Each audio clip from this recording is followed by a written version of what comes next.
Yeah, firstly, I want to thank Carling Black Label for putting on a wonderful tournament.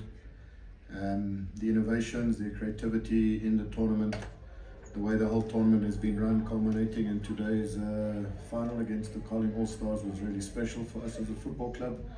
So I just want to thank Arne for that.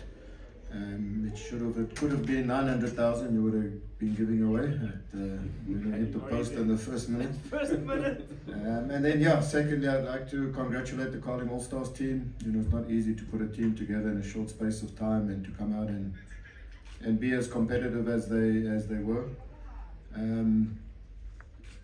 We had a Springbok player chat to our team before the final, and Moses Babida, and one of the things that stood out was he said that it's not easy to win finals. And we've experienced that in the last couple of weeks.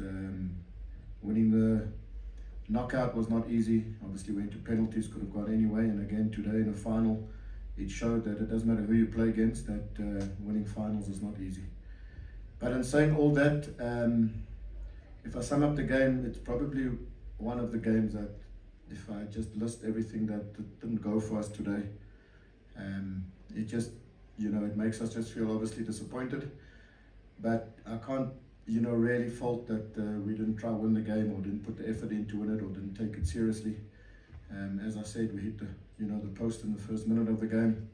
60% possession to 25 shots versus 10, 7 on target versus 4, 13 corners, 4 against 1. You know, we concede 2 goals, one which is a free kick that unfortunately the rain maybe didn't play its role for us in that, but you know, it's type of free kick that we should be dealing with better. And then in my opinion, a very soft penalty. So, you know, in 11 minutes you're 2-0 down. And then we've proceeded to then hit the crossbar again from a corner. Cunha's made 4-5 wonderful saves, clearances off the line. And you know, Cunha makes a mistake, Reyners wins the ball off him, we should score there. So it had that feeling that it just wasn't our day today.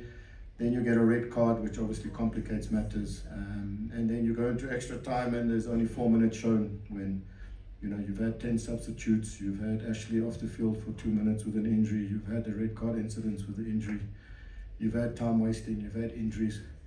So yeah, when we got the one back, obviously there just wasn't enough time to get ourselves back in. So, you know, overall, we tried our best. We just weren't ruthless, clinical enough, and just didn't take the chances well enough that were presented to us. And it was always going to be a type of game where if you give an all-stars team with young players something to hold on to and a bit of confidence and belief by getting the 2 early goals, then it does make it difficult. You know, had it been the other way around, you know, had we maybe scored the first chance that we had off the post, then it changes the game. But yeah, we've done our best, we've tried, we've had a really good run over the last couple of months, unbeaten run that's come to an end. But we need to take it on the chin, we need to you know, take a good rest. We've been travelling a lot, all 5 games in the Cup have been away, league games have been away, last week against Pirates away. So I think a little bit of, you know, it's been a little bit draining and mentally tough for the players, and maybe we just were not at our best today. But congratulations to the All-Stars teams, well done to Carling for putting on a fantastic competition. Right, I'm going to go straight to questions, ladies and gentlemen. And Coach Parker has been silently looking at his watch over and over again. I suspect he's catching a flight or something. So let's go straight to questions from the media. Okay, we can start here. Joseph Sports. Hard luck, coach. But with this, of course, comes a few lessons. You just said that it's not easy to put up a team and play to win with the guys that you played against, were the players that most of us know, but it had a touch of DDC. How much of the DDC factor came in as a surprise to you, looking at the other players that even the fans did not know about? Yeah, I wouldn't say it was a surprise, because I know the quality of DDC players. You know, our starting team had 5 players that still can play DDC, and we brought on another 2 or 3. So, you know, we had 7 or 8 players represented today that are still eligible to play DDC. So, you know, I'm not surprised that there's that level of talent at that young age. You know, South African footballers are talented. 16-year-old, you know, showcased his ability. It's just, you know, giving them the opportunity, and some got that opportunity today and showed what they're capable of doing. And obviously, I think the experience of Itu and Rama Bobo at the back and Londlo in the middle, and obviously two experienced strikers, and then Swallow and Ashley up front really sort of stabilised the team. Their spine was strong, and yeah, when you do get a lead, then it gives you the confidence, and it allowed them to get a bit comfortable on the ball and play. And but yeah, credit to them. I hope they all have really good futures, and it's not just a once-off appearance, that they get given the opportunities going forward. Okay, any other question? Okay, there's one there. Can I, by show of hand, anyone after that? Okay, Mazola at the back. Anybody else? No? Okay. Coach, without disrespecting the players that started, you've hardly had to play without Jaden Adams, and you did today. Does that goes on to show just and reiterate just how important he is to the side?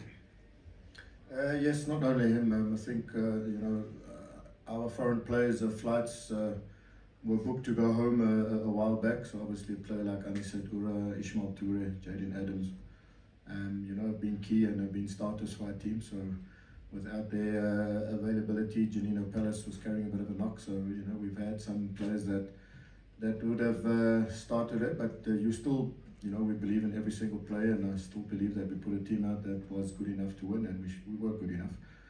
Just didn't seem to be going in our way today.